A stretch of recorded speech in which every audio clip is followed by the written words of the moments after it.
psychology.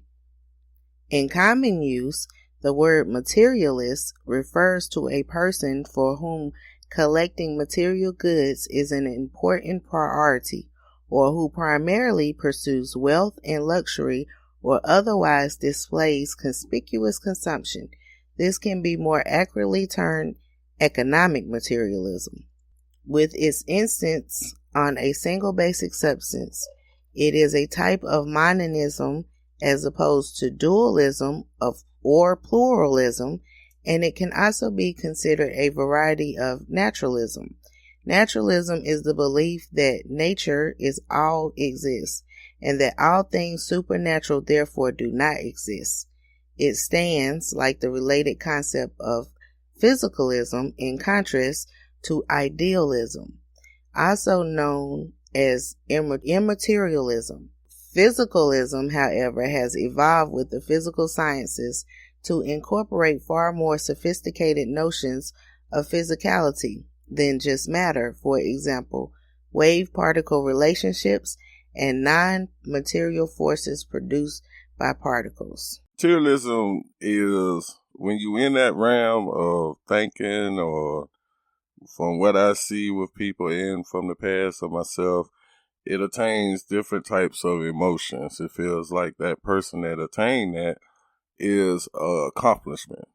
And I don't blame that person, because until that person have the knowledge of it, that they have been conditioned to be like that. It's just to say that people has the ambition to be able to be in competitive ways in materialistic world. And we are setting up ourselves to where I look at it is might be hurting Mother Earth.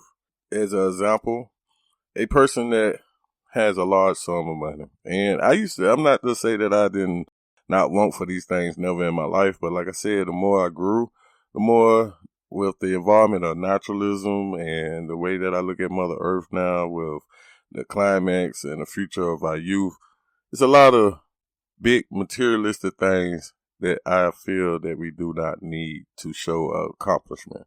For instance, a mansion.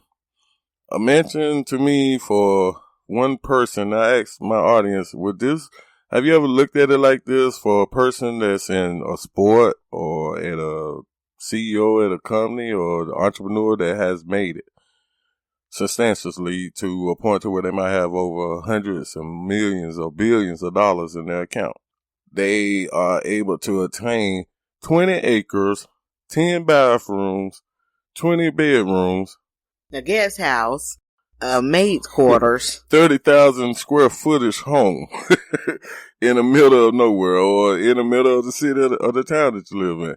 And it doesn't make me jealous of that person. I'm just looking at it now from the maturity that I am for one person. Yet alone, don't forget about transportation.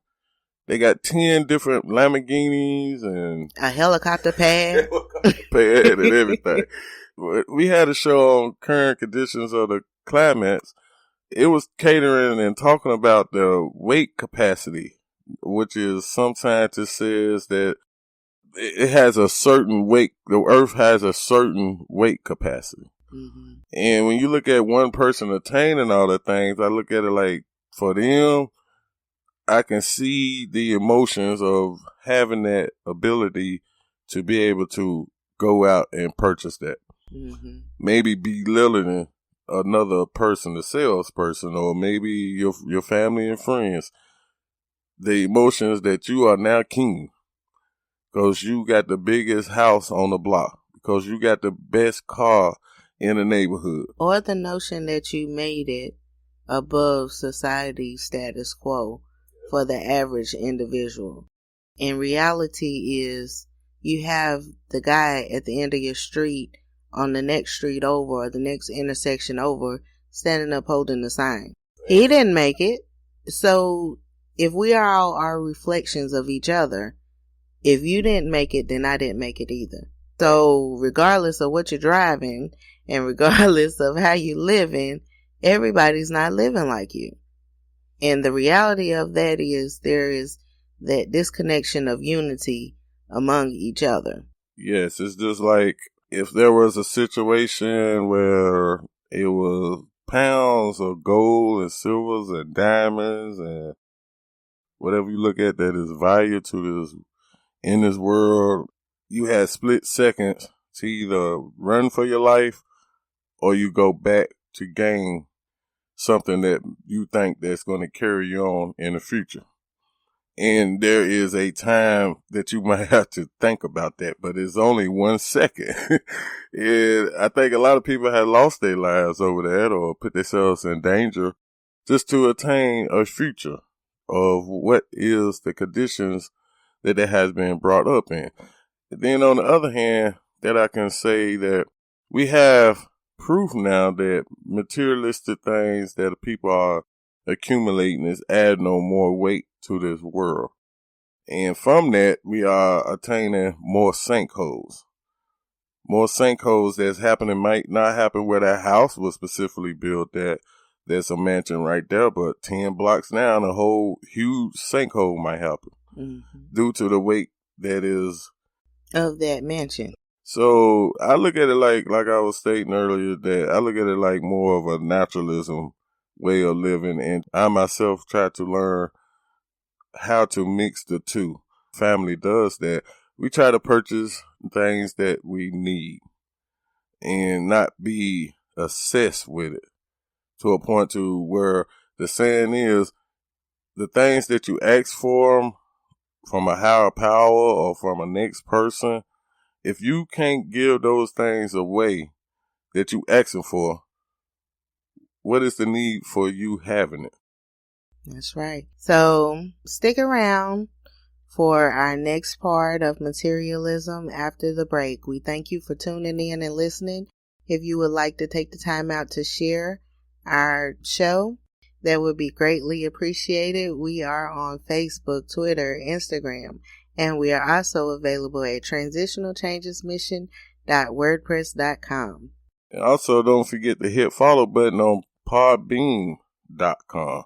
All you have to do is go to podbean.com. Type in Transitional Changes Mission. And the website should pop up and it has a follow button up there. Hit follow and therefore you will be notified or alerted when new shows come up.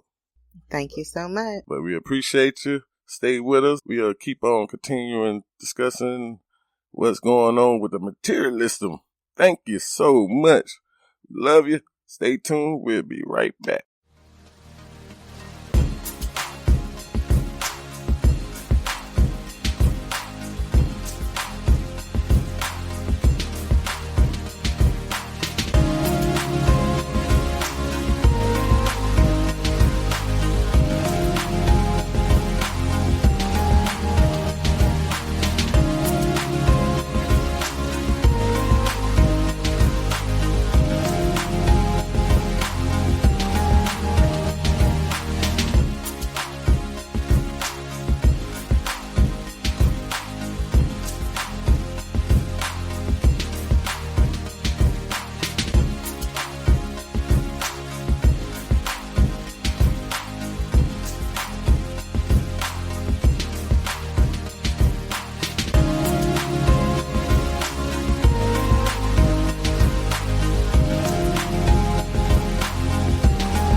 Welcome back to the Transitional Changes Mission podcast show with your host, King Summers. And your host, Queen Summers.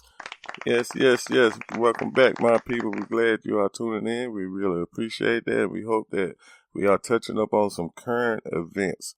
One of the reasons why we are talking about materialism and youth obesity is we feel like that is a current event. We just had Thanksgiving this last Thursday, and we are doing shopping for the next holiday, which is Christmas. That's right.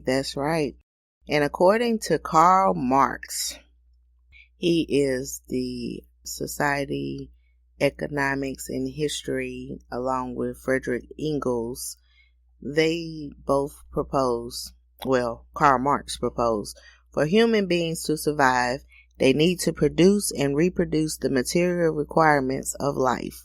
And this production is carried out through a division of labor based on very definite production relations between people.